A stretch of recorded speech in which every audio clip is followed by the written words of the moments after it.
Estados Unidos retira otro portaaviones del Mar Rojo tras el ataque de Yemen. El portaaviones estadounidense Abraham Lincoln abandona el Mar Rojo días después de haber sido blanco de un ataque del ejército yemení.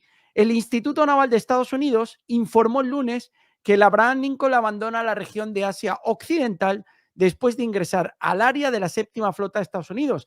Esta noticia llega menos de una semana en el que las fuerzas armadas yemeníes bombardearon con misiles y drones el portaaviones estadounidense, sucesor del Roosevelt y del Eisenhower, que abandonó la zona en junio tras recibir un tercer bombardeo yemení. Es la segunda vez que la región no tendrá portaaviones en más de un año. La última vez que Estados Unidos dejó Asia Occidental sin un grupo de ataque de portaaviones fue en junio. El grupo de ataque de portaaviones Abraham Lincoln fue enviado a la región en agosto para proteger a Israel, uniéndose al grupo de ataque de portaaviones Theodore Roosevelt antes de que este último partiera en septiembre. El martes las Fuerzas Armadas de Yemen, ya sabéis, que atacaron, y por cierto que hoy os traemos otro ataque, luego en el bloque correspondiente, pero vais a ver que los hutíes no paran, Alberto. ¿Esto significa algo? ¿Esto significa que va a haber una intensidad mayor en el conflicto? ¿Esto significa que hay miedo a que Rusia esté armando a los yemeníes? ¿Qué lectura le damos? Exacto. Y no es casual, claro, alguien dirá, bueno, como dice la noticia, ¿no? Y es cierto, lo traía Miguel, ¿no? Hace una semana. Sí, es que los yemeníes han realizado un ataque de tal eficacia que ahora, días después, probablemente por eso se retira el portaaviones. Y qué casualidad que justo también coincide con el día en el que Ucrania, Estados Unidos ataca a Rusia desde Ucrania con esos misiles. Recordemos la guerra asimétrica con la que amenazó Putin. Y no nos engañemos, la eficacia del armamento hutí hace más que sospechar que obviamente no es un armamento producido o fabricado por ellos. Algo fabricarán, sin lugar a dudas, tontos no son, pero estamos hablando de misiles hipersónicos. Y ojo, porque los misiles hipersónicos te zumban un portaaviones y te lo mandan al fondo del mar, ¿eh? Tú cuando la caída de uno de esos misiles en vertical, con la fuerza cinética que conlleva ese misil, alcanza cualquier objeto en el mar, lo manda a freír espárragos. Le hace un boquete, solamente el boquete que le hace, además de la explosión, eso es absolutamente imposible de mantener a flote. Con lo cual, ojo, porque no descartemos que Estados Unidos ha dicho, uy, yo casi que me voy yendo de aquí por lo que pueda pasar. Que es lo que, por lo menos Miguel, en mi opinión, más está representando esa noticia. Hay miedito, amigos magos, hay miedito, Miguel. Tremendo. Bueno, hay mucho miedo y la verdad que los hutíes ya veréis que van a dar guerra, nunca mejor dicho, y luego os traemos más noticias al respecto. Pero es que hay otra notición en el día de hoy del que nos tenemos que hacer eco, Alberto. Sí. Anuncian rupturas de cables submarinos entre varios países europeos. Alemania y Finlandia anunciaron el lunes que están investigando la ruptura de un cable submarino de telecomunicaciones entre los dos países con la sospecha de que el daño pudo ser deliberado. Es decir, puede haber sido un acto intencionado. Estamos profundamente preocupados por el corte del cable submarino que conecta Finlandia y Alemania en el mar Báltico. El hecho de que un incidente de este tipo suscite inmediatamente sospechas de daños intencionados habla mucho de la volatilidad de nuestros tiempos. Se está llevando a cabo una investigación exhaustiva, dice un comunicado del Ministerio Alemán de Exteriores. Los cancilleres consideran que la seguridad europea está amenazada no solo por el conflicto ruso-ucraniano, sino también por la guerra híbrida de actores malintencionados. Salvaguardar nuestras infraestructuras críticas compartidas es vital para nuestra seguridad y la resiliencia de nuestras sociedades. El cable de fibra óptica que cubre 1.173 kilómetros entre Helsinki y Rostock podría haber sido dañado por una fuerza foránea, indicó en rueda de prensa por Reuters el director general de Cinia, empresa de seguridad digital y de telecomunicaciones controlada por Finlandia. La compañía precisó que la línea C-1 quedó averiada poco después de las 2, causando la suspensión de servicios a través de esa ruta. Pero es que en la misma jornada se ha reportado la ruptura de otro cable de telecomunicaciones en el Báltico. En este caso es el que conecta Lituania con Suecia. El cable fue cortado el domingo por la mañana hacia las 10. Los sistemas informaron inmediatamente que habíamos perdido la conexión. Se realizaron más investigaciones y aclaraciones y resultó que estaba dañado, aseguró el director de tecnología de Telia, compañía de telecomunicaciones con sede en Estocolmo y, por cierto, creo que cotizada en la bolsa de Estocolmo. El directivo precisó que solo 3 cables conectan a los 2 países, lo que supone que el flujo fue redireccionado hacia el tercero y que la conexión a los usuarios fue restaurada gracias a ello. Bueno, tremendo, Alberto. ¿Por qué un sabotaje foráneo? Que es la expresión que utilizaba ese responsable al respecto del corte del primer cable. ¿Por qué foráneo? ¿Por qué no interno? No tiene sentido pensar que ha sido un accidente, porque se han producido 2 cortes en un día. Ni en varias vidas del universo eso se produce de una manera accidental. Claro, puede decir alguien, no, es que, bueno, por cierto, en este tipo de situaciones comienza el protocolo del despropósito. ¿Cuál es el protocolo del despropósito? 1, insinuar que han sido los rusos. 2, confirmar que han sido los chinos, que es lo que hemos visto hoy.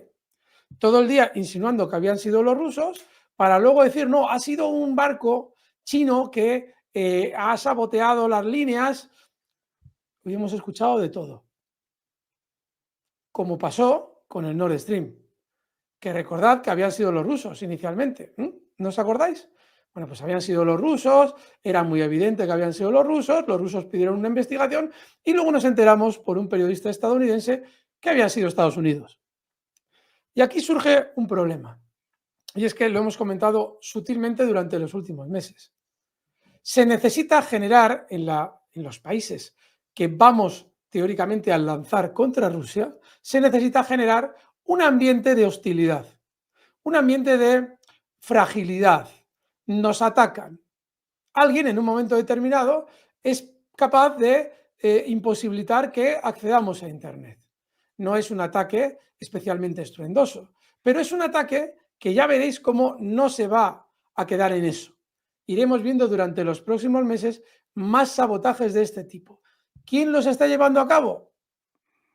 Pues muy probablemente los mismos que quieren llevar a Europa a una guerra contra Rusia. Los mismitos. Y que necesitan generar ese ambiente llevando a cabo acciones que a su vez generen perjuicio en la ciudadanía, que a su vez nos permita introducir en esa ciudadanía a la que llevamos 2 meses lavándole el cerebro contra Rusia, la idea de que igual ha sido Rusia. Así es que esto que estamos viendo hoy, sin duda, es un sabotaje por la improbabilidad, bajísima probabilidad, nula, de que se produzcan 2 hechos de ese tipo en un mismo día. Y ojo, porque en el mar más vigilado del mundo, también hay que recordar algo. Qué casualidad que los Nord Stream se volaron, se colocaron las cargas de profundidad justo cuando había unas maniobras de la OTAN en la zona. Maniobras que ahora también hay. Es decir, en el mar más vigilado del mundo vas a intentar establecer un discurso que o bien ha sido Rusia, hoy han dicho también que había sido China, y claro, son siempre los sospechosos habituales. Pero quien ya se ha demostrado que ha hecho lo del Nord Stream está fuera del foco. Por eso nos debemos mosquear cuando un responsable de una empresa nos dice que es posible que haya sido un ataque foráneo. Ataque foráneo o ataque doméstico, porque Estados Unidos está hasta dentro de los países implicados en el corte de la línea. Así es que veremos, pero todo apunta al mismo sentido y huele mucho a Nord Stream. Miguel, seguimos. Excusatio non petita, accusatio manifiesta. Fíjate, el politólogo Latisev comenta, Alberto, justo lo que estás explicando ahora mismo. La ruptura del cable C-1 puede ser una provocación contra Rusia. Dice, probablemente se trata de un montaje, un intento de acusar a Rusia a través de la investigación más transparente y amenazar con cerrar los países bálticos. También podría ser una excusa para fortalecer la presencia militar de Finlandia y una forma de crear un nuevo foco de tensión para desestabilizar al Kremlin y hacerlo más vulnerable a la presión occidental. Así es, tal cual.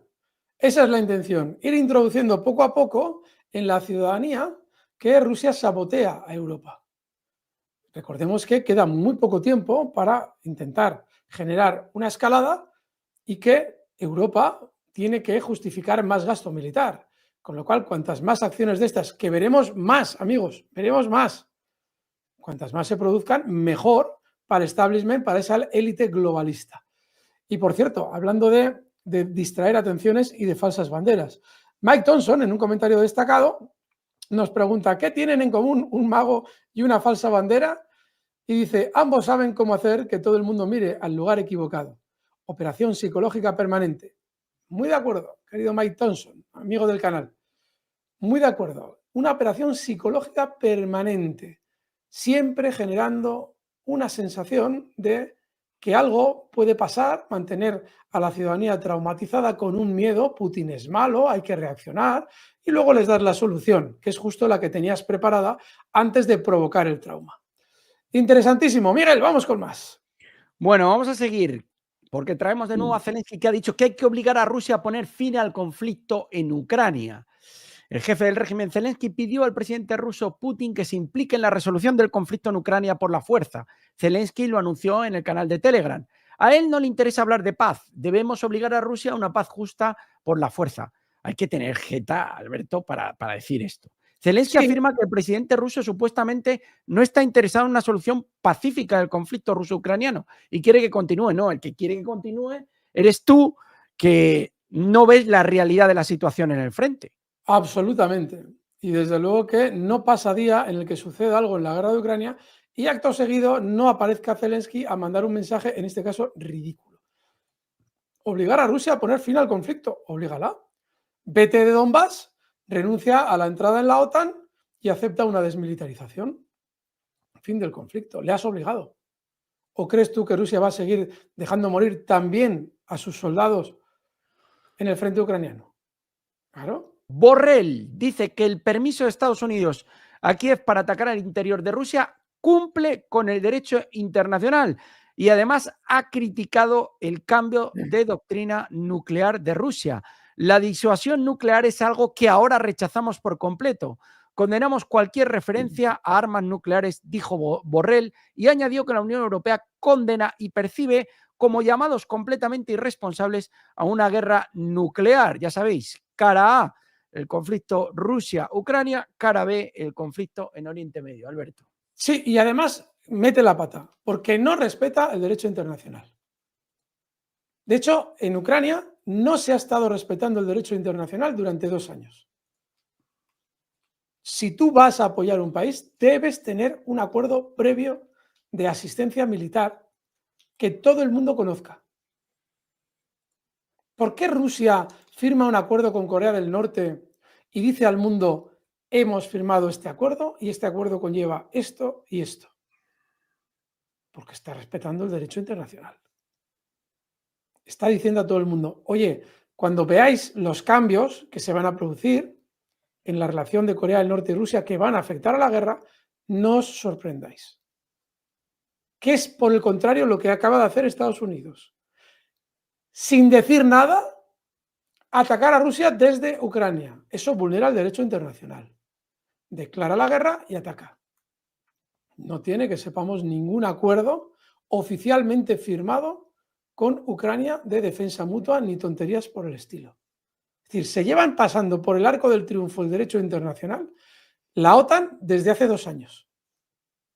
Los envíos de misiles franceses y británicos a Ucrania, eso vulnera el derecho internacional.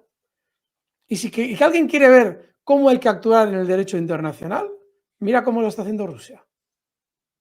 Rusia ni siquiera va, por lo menos eso han dicho, podría hacerlo, pero en principio va solamente a utilizar las tropas de Corea del Norte dentro de la región de Kursk, que es su propio territorio. Es decir, cuando Borrell, que se supone que debe saber algo de diplomacia, hace afirmaciones sobre la diplomacia, demuestra que en teoría no tiene ni idea de diplomacia. Luego habría que saber a qué se refieren con derecho internacional. ¿Alguna convención? ¿Cuál? ¿Quién inicia el uso de bombas de racimo? Ucrania. Obviamente Rusia, cuando ve que Ucrania lo hace, Rusia también lo hace. ¿Quién vulnera todas las normas de derecho internacional en la guerra? Zelensky. Claro. ¿Quién está utilizando armas químicas en el frente de Ucrania? Zelensky. Y viene este Gili a decirnos que Rusia no respeta el derecho internacional y sin embargo sí lo hace ese ataque que vimos ayer. Es que de verdad, amigos, ya tiene razón Miguel, hay un doble rasero, pero es que el rasero que utiliza con Rusia es ridículo. Es para destituirlo, pero ya no por inepto, sino por negligente, porque tiene un desconocimiento negligente. En realidad no es así. En realidad le interesa manipular la opinión pública, pero es evidente que lo está haciendo. Muy bien, Miguel, seguimos. Bueno, vamos con un vídeo de Putin, que lo traemos por aquí. Ahí lo tenéis. Y lo vamos a poner, Alberto, porque es muy interesante. Vamos a leerlo. Vamos a ver. Dice Putin, ¿habrá una tercera guerra mundial? Pregunta.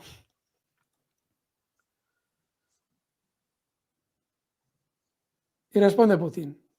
¿Sabe usted? Aquí podemos recordar a Einstein, creo, quien dijo, no sé con qué armas se combatirá la tercera guerra mundial, pero la cuarta guerra mundial se peleará con palos y piedras. La asunción de que una tercera guerra mundial puede ser el fin de la civilización debe contenernos a la hora de llevar a cabo acciones extremas o peligrosas en las relaciones internacionales. Por cierto, después de la Segunda Guerra Mundial, hemos vivido en un mundo relativamente pacífico, relativamente. Constantemente estallan guerras regionales. Basta recordar la guerra de Vietnam o el conflicto en la península coreana, o el que se desarrolla ahora en Oriente Medio. Desde Irak hasta Libia hay otros conflictos. Pero no hubo conflictos globales. ¿Y por qué? Porque a nivel mundial, entre las principales potencias militares, se ha entablado una paridad estratégica. Y aunque lo que voy a decir puede sonar desagradable, es cierto. El miedo al exterminio mutuo siempre ha contenido a los actores internacionales. Ha frenado a las principales potencias militares a la hora de llevar a cabo movimientos bruscos y eso las ha obligado a tenerse respeto mutuo. Pues sí, amigos, sí. Son unas declaraciones más que ciertas. De hecho, nos lo decía hace unos días un militar estadounidense, nos traía Miguel la información, y ya sabéis, con ese tono prepotente estadounidense, que no es que lo tengan todos los militares, pero este sí lo tenía, de bueno. Y si todavía no han sido barridas las tropas rusas en Ucrania, es porque Rusia tiene bomba nuclear. Pues sí, afortunadamente, porque de no haber sido así, Estados Unidos estaría explotando y esclavizando a todo el mundo, como ha hecho siempre, robando recursos por doquier.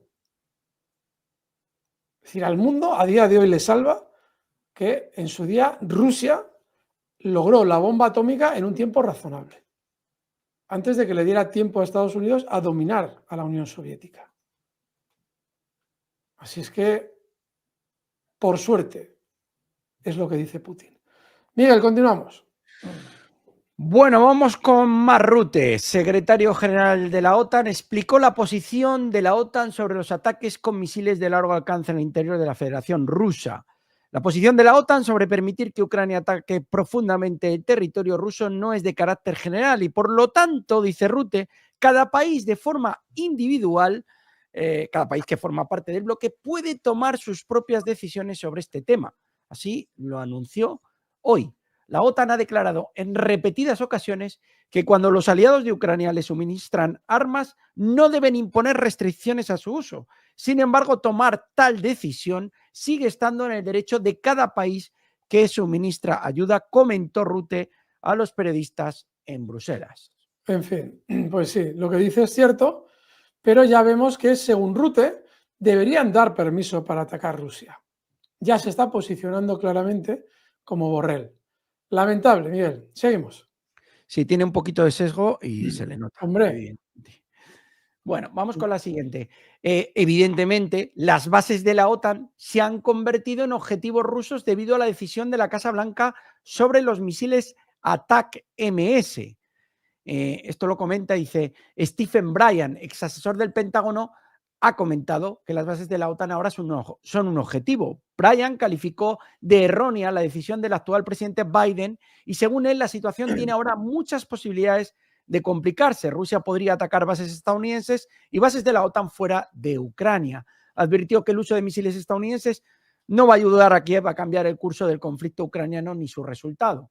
Y en línea con esto, Alberto, Zaharova hoy dice que la OTAN entrará en guerra con Rusia si permite a Kiev, esto lo comentaba antes evidentemente del ataque, disparar sus misiles contra territorio ruso. Si quieres, vamos a Sí, leer. pónoslo, a ver qué nos dice Zaharova. Dice, el presidente de Rusia ha esbozado claramente nuestra reacción en caso de que Kiev, el régimen de Kiev, reciba autorización para los ataques mencionados.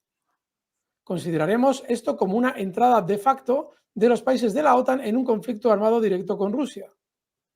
Esto cambiaría la esencia del conflicto y su naturaleza con todas sus consecuencias. La respuesta al uso de sistemas occidentales de largo alcance en el territorio de nuestro país será inevitable y destructiva para ellos. Bueno, pues es muy evidente el mensaje y muy directo, amigos. Se supone que desde ayer países de la OTAN ya estamos, si nos veis desde Hispanoamérica, os libráis, afortunados de vosotros, en guerra contra Rusia. En fin, Miguel, seguimos. Bueno, algo anecdótico, no tiene mucha importancia esto que vamos a sacar, y es que hoy ha habido uno de los aviones típicos que utiliza el ministro de Defensa, el Tupolev Tu-214PU, ha volado hacia Teherán. Esto se hacían eco los chicos de Menchotin, bueno, simplemente anecdótico. No podemos confirmar que haya sido el ministro de Defensa, pero bueno, es el mismo avión. Teniendo en cuenta que en breve podríamos ver una respuesta de Irán al último ataque israelí, quizás pueda tener que ver precisamente con eso. Veremos, lo iremos viendo durante los próximos días. Bueno, y si no queréis tener ningún tipo de pesadilla y dormir bien por las noches, ni con el jardinero, ni con Zelensky, ni con Arestovich, ni con Nancy Pelosi, ni con Sullivan, ni con Sirski, ni con Kirby, pues tenéis que suscribiros a la magia de la bolsa. Los que no estéis suscritos y nos estéis viendo, por favor, a mano derecha tenéis el logotipo en verde y rojo